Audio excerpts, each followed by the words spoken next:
previously we have stated that a force, if I input a force into an object, well, it will change its state of motion, so it will start to move, right, with a certain velocity because I am exerting a certain acceleration.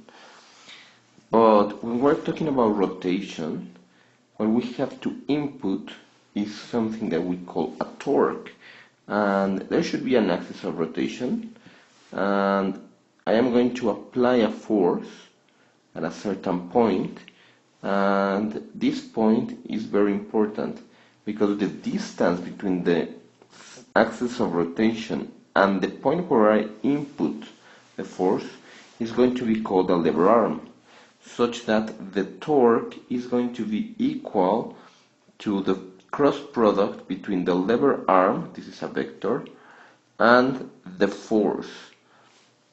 So it is important where I input the force. Also, it is important in which angle I input the force. And well, if I input the force at the no lever arm, for instance, at the point where is the axis of rotation, this will not rotate.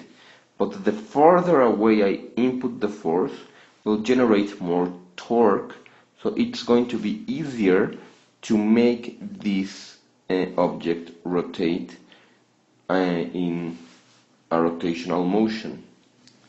And remember from a cross product that if we have r cross f, this is r, the magnitude of r times the magnitude of f, so this gives me the magnitude of the torque, times the sine of the angle between these two. So the angle is also important. It could be 90 degrees, which can maximize the torque, and that's an example. For instance, if we apply the force something like this, right? Or it could be not 90 degrees, right? It could be, for instance, in a certain angle, such that this will diminish the torque exerted. But if it is 0 degrees, if they are parallel, for instance, the lever arm and the force, then the torque here is 0. There is no torque because, well, there is the angle is 0, so the sine of 0 is 0, and it will not generate a rotation.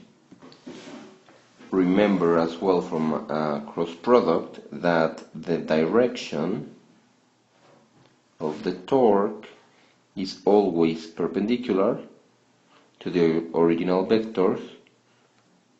So this means that, well, the torque can actually go outwards or inwards this screen, and well, the sense is given by the right hand rule.